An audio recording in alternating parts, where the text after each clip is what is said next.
Welcome to another program in our Free Thinking Forum. And I'm delighted to have again my friend Kelli Clement. Thank you, Kelli, for taking the time to record another program in our series. Now we can focus on, what do you call it? Environmental justice? Environmental justice and climate change. Yeah. This is going to be very valuable. I think you've now become the Minister of Social Justice at First Unitarian Society of Minneapolis. That's right. And that is a very broad responsibility. That means you have to bring social justice throughout the world, right? Out of our one congregation throughout the world. We don't have to do it alone. Well, fortunately, you have tremendous skills at being able to bring people of different faiths together. I hope we can see that as well in helping those of us who are members of First Unitarian Society reach out to work with other people. Thank you, Bill. Thanks so much for having me again. I just am so enjoying having conversation with you and talking about these areas that are so important, and how can we use our values as humanists, as atheists, as Unitarian Universalists, as people of faith, as free thinkers, to bring those values to bear in the world, knowing that we don't have to do it alone, but that our voice is much stronger when we join together with other people to make a difference. Well, I take part in Joint Religious Legislative Coalition, and a friend of mine was telling me about Isaiah and how 150 churches are working together on things there. I'm hoping that we can do that too, helping change some of the evils that are going on right now. In particular, my concern right now, just back from Selma, Alabama, where I went 50 years ago also to bring about the Voting Rights Act. We need to stop that pipeline of young men from school to penitentiary. Yes, yes. And even when young men are able to get out of penitentiary, then they've lost their ability to vote. Until they're off probation or parole. In different states are different, and there are different rules about that. But the lack of ability to vote and squeezing that down as far as it can be means that we have to really make our voices count, and to work together to make our voices count. There are even a few states where a felon released from penitentiary never gets his right to vote back. That's right. And I think it's clear from the Constitution that they have a right to do that, to take part in the decision making. That's part of being a citizen. Right.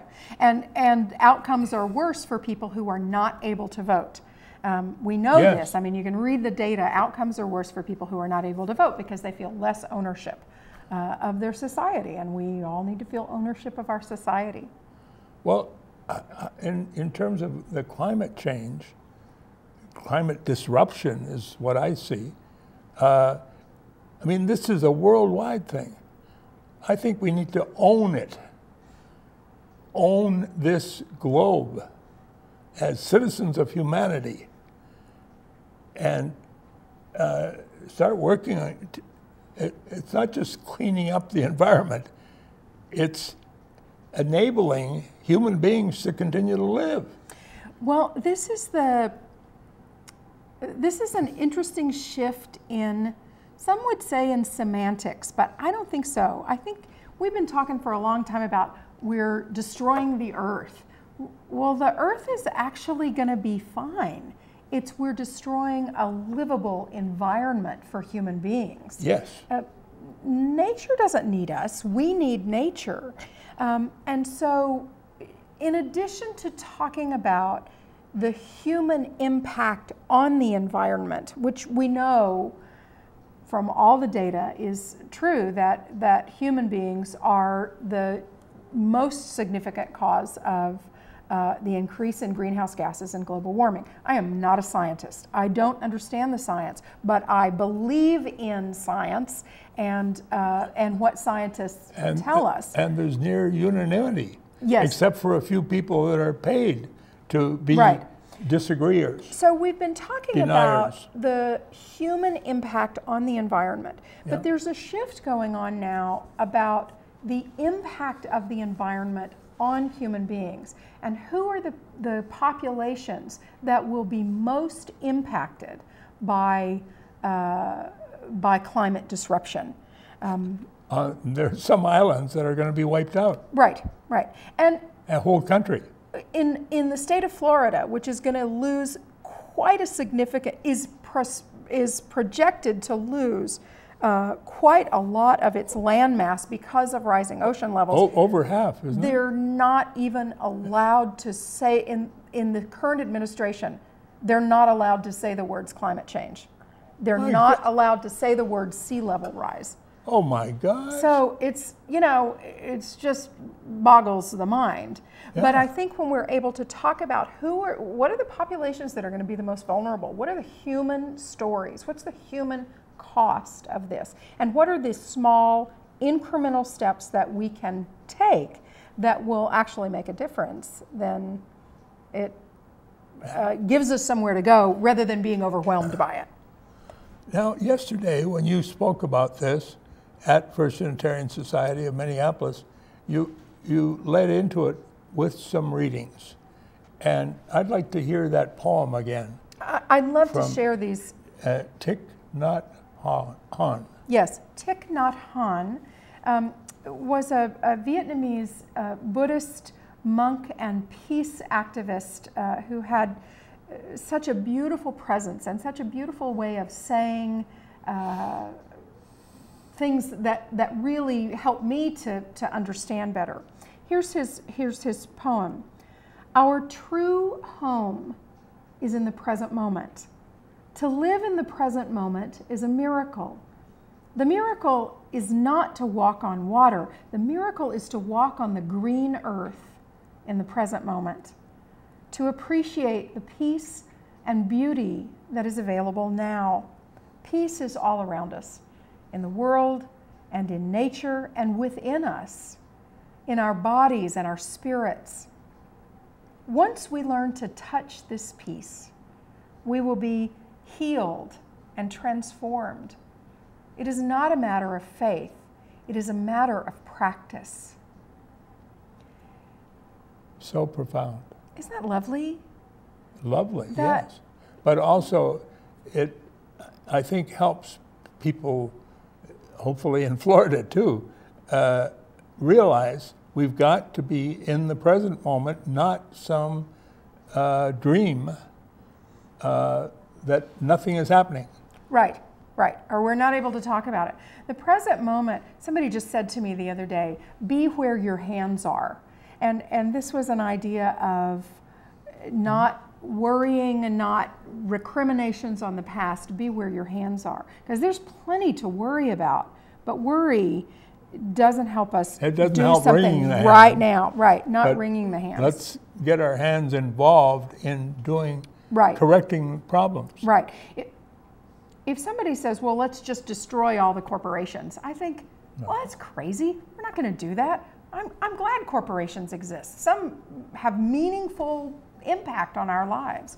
What we need to do is to talk about this in a human scale and human beings who are affected by climate change and the things that human beings can do. It was human beings who were able to affect the Voting Rights Act and the Civil Rights Act. It was people who showed up, people who strategized and had really good plans. It was people who were able to get marriage equality in the state of Minnesota, and we watch marriage equality all across the country. 20 years ago, we couldn't have imagined that was going to happen. Yeah. So things are doable. We know they're doable, but we have to be really, I think, disciplined about how we go about them. Good. Yes. What is the discipline? What should I do? Well, I want to. You have another reading. Is that related to your answer to that question? Let me do this reading, and then you'll see if you tie it together. And I'll talk a little bit then about the commit to respond work, because I think this is from Barbara Walker. This is from Barbara Walker. Now, I understand she writes knitting patterns. She does. Barbara Walker is not only a pagan ritual leader and writer, she also is a knitter and writes knitting patterns. I love her for both of those things. Yeah. This is one of my favorite readings. I find myself going back to it again and again. Thousands of years of history have passed, and during all that time, human beings have fought and killed and plundered and wronged each other in every possible way. Of such stuff, history is made. But also during that time, other human beings have quietly and patiently persevered in the development of the arts and crafts, inventions, ideas, and programs. From these millions of creative persons, most of them unnoticed and unknown in the upheavals of history, have come the good and lasting things in the sum of human culture. Beautiful. Isn't that lovely? That sums up some very important ideas. I think it does. I think throughout history, the greedy have been with us. You know, Jesus was said to have said, the poor will always be with us. I think the implication of that is the super wealthy and the greedy. This is not to say that the super wealthy are always the greedy, but the greedy have always been with us. The people who want more and more and more and more and more. And we see the effects of that on our planet. And so it is up to us to patiently and quietly, sometimes not so quietly, persevere in the development of ideas and programs to bring forward human culture, because it matters and because we can. And this is the sum of human culture stepping forward as the resistance to injustice. Bringing human culture forward. I like that idea. That's sort of what I've been trying to do all my life as a citizen of humanity. Yes. But I see now predictions from scientists that this species of ours will not survive. That's a hard... 300 years from now, we may be gone. Man, that's hard. So how do you process that? That is hard to process. It's really hard to process. I mean, why don't we just all go, do whatever we want to do? I mean, if it's all for nothing, but I think we can't go there. I think we can help humanity survive on this earth. I think so too. I think that our better natures, for me, that's what it means to be led by my values. Yes. To be led by my sense of being connected to something larger than myself, the human spirit, the world community. That's what it means to be led by that, is to not give in to the despair of, well, we've messed it up, there's nothing we can do about it. I can't wake up that way. Yeah, we can do something about it. We can do something about it. So let me tell you about a couple of things that I know about, that I've just learned about. Good. Because I'm not an expert in climate change. What I do know about is how do we talk about being motivated to work together. Mm-hmm. The Isaiah work you were talking about, I was trained by those same people as a community organizer. What are you doing? What are you doing? How can we put you together? That's interesting to me. There's a group of Unitarian Universalists in the Twin Cities metro area that are a part of the Minnesota Unitarian Universalist Social Justice Alliance, Moose Jaw. Moose Jaw? Moose Jaw. Moose Jaw. Isn't that a great name? Well, it's a town in Saskatchewan. Well, this is the Minnesota Unitarian Universalist Social Justice Alliance. Moose And their environmental action group has come together to create something called the UU Solar Garden. I love this idea of a solar garden. And I've just Where do I plant my garden? Well, here's the deal. They are going to plant the garden of this large array of solar panels, and you'll sign up to be a member of it. And all you have to do is pay your Xcel energy bill. Oh, for electricity. For electricity. And it collects the electricity, it puts it onto the grid, and you get a credit. It saves you money on your electric bill. Oh. And they even have a way for people How much do I have to put in? I don't even know. I don't know that answer, but I can. Somebody told me nothing. Really? You don't have to put anything in. Yeah. So here's the deal, though. They've even figured out a way for low-income people who maybe are renters and don't own their home. I think there's a piece of home ownership involved. They've figured out a way for low-income people to be connected to it as well, so that there's economic justice built in on the ground floor. Imagine if we had solar gardens throughout the state or throughout the country. Throughout the world. Throughout the world. And we're able to use renewable energy on the grid and get off of fossil fuels. Wow. Isn't that wow? That would be great. And it's people that you and I know, Bill, who are figuring out how to do this. And I gather that the solar to electricity grid, I mean, or not the grid, the panels no longer have to be as delicate as they used to be. That's my understanding. They're almost like tiles for a roof. I know that European countries, Germany in particular, has a booming solar industry. Yeah. That when we can make this market driven, if consumers can save money and industry can create these and put people to work, man, that's a win-win. But there are very big lobbies who want us to continue our dependence on fossil fuel. Well, sure. So innovation. There are a lot of corporations that depend upon fossil fuel being used. So innovation is really important to this, and thinking in incremental steps, right? You don't have to solve the whole world crisis. I do have to make a change in the way I approach my electric use and be participating in this sort of thing. Well, how do I sign up? If you go to the Xcel Energy site, and I can't tell you that I know that, it may be xcel.com. xcel.com. xcel.com, and click on solar energy or alternatives. You can find ways to connect to the Xcel grid that way. So I think that's a pretty cool, innovative idea to do this. The other thing I want to talk about is something called Commit to Respond. Commit number 2 respond.org. And you told me that the number signifies 2 years. That's right. That's right. So we're committing to respond to a 2-year program. That's right. And it has 3 goals, and I'm working through my notes here so that I get these correct.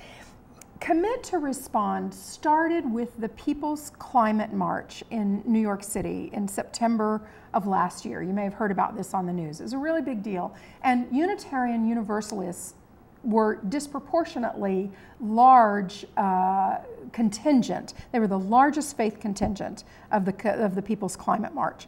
And it brought a lot of media and a lot of attention to the issue of climate change. Climate Justice Month is currently underway right now as a part of Commit to Respond, and that goes from World Water Day, which was March 22nd, to Earth Day, which is April 22nd. So this whole month we're talking about environmental justice from a faith perspective. Well, I think we can do it the rest of the year, too. We can do it the rest of the year, but there's a lot of resources that are helping us focus right on that time.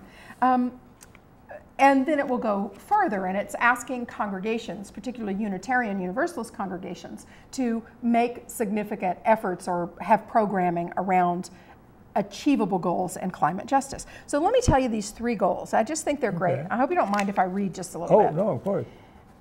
These 3 goals are under the banners of shift, advance, and grow. Shift toward a world in which energy is used sustainably. The world's resources are treasured and shared, and resilient and democratic support systems exist to help all creation survive climate change. So we're shifting our thinking. We're shifting to a world in which the energy is sustainable and it's shared, and that we have resilient support systems that will help all of us, all of creation, survive.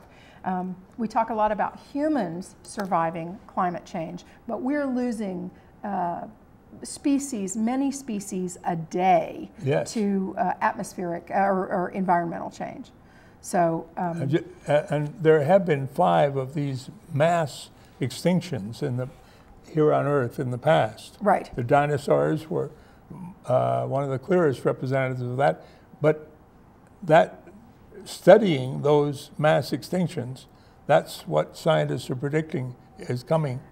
Right. All too soon. And we need each other. Not just human beings need each other, but we all need each other. The second goal is to advance toward a future in which those who disproportionately bear the burdens of climate change are leaders in the search for solutions, and their rights and needs are the bedrock of our collective climate justice work. So the idea here is that some populations will disproportionately bear the burden, and so they should have a larger say. They should have a say in what we do and to help guide the work. Well, wait a minute now. Are you saying that we should leave it up to all the people who will be flooded out? No, I'm not saying we should leave it up to them, but I'm saying that we should listen carefully to them. Oh, indeed. It's all well and good for a white middle-class clergywoman lady in Minneapolis to be talking about what I think about climate change. But I really need to be listening to the human stories of people in the Pacific Islands and the Pacific Rim who will be disproportionately affected. Not that they have to solve it, goodness no. But we need to be listening to what they need and letting them help guide that. Now, we have about 7 minutes left. So okay. Go ahead. Let me go with my third one, and then we'll wrap this up. The third goal of the Commit to Respond work is to grow. I love this one.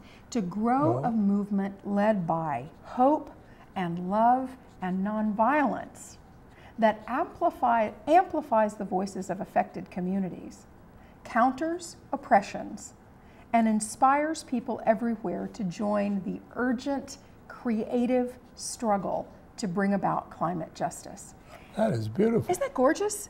Yeah. To grow a movement that has its bedrock values in hope and love and nonviolence, in justice for oppressed people, and invites everyone to the creative, urgent work. So here's the tie, Bill, to what you were talking about earlier about the school to prison pipeline, right? We need those brains. We need those voices. We need those creative ideas. We can't afford to lose anyone to injustice. We need to lift everyone. People power. People power is how we're going to solve it. And if we just think that rich white guys and ladies are going to be the ones to do it, we are sadly mistaken. We need everyone at the table. And for me, that's where the intersectionality of justice movements comes in. So that's powerful to me. Yeah. We've got 5 minutes. You think we ought to be focusing on how to transport human beings to another planet? Or that was that.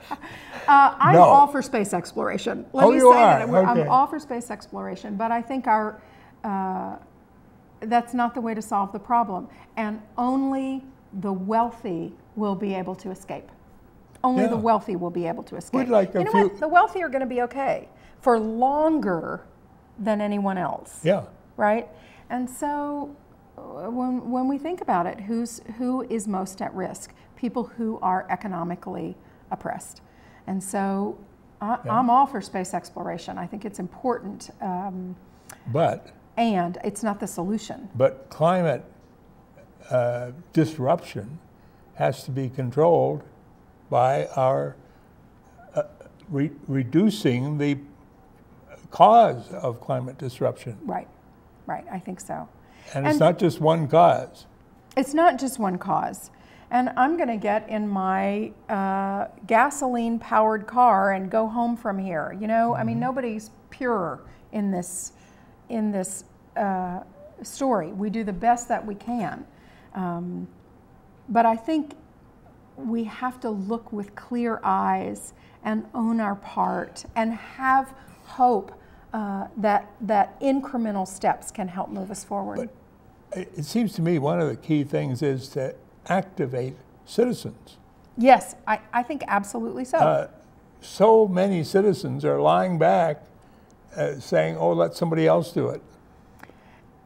And we need them. Yes, we do. To express their concerns about this climate disruption so that legislators get moving. Right, right, exactly. Otherwise, they're listening to the deniers of climate change. Or they're listening to the climate catastrophizers, the ones who say, it's all over with, we've already gone too far, we can't do anymore. I need to be somewhere in the middle, and, you know, where I can wake up in the morning and feel hopeful about the world that I'm going to leave my daughter. That's a good word, catastrophizing. Catastrophizing, to make something a catastrophe.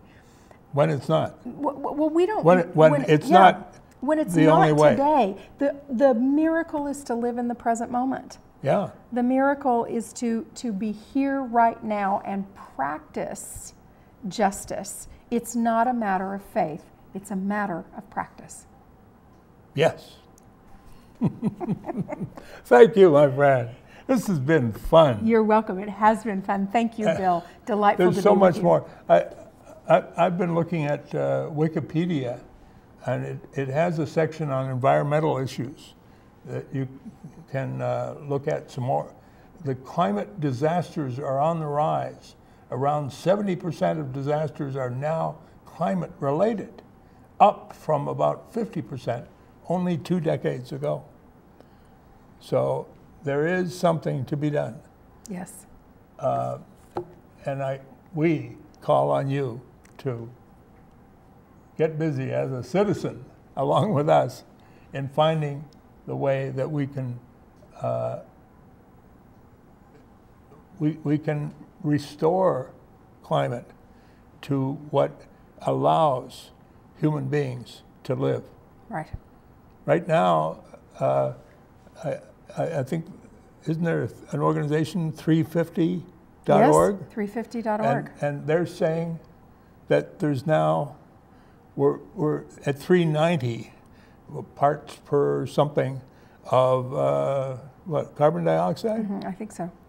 And CO2. That is not going to suffice.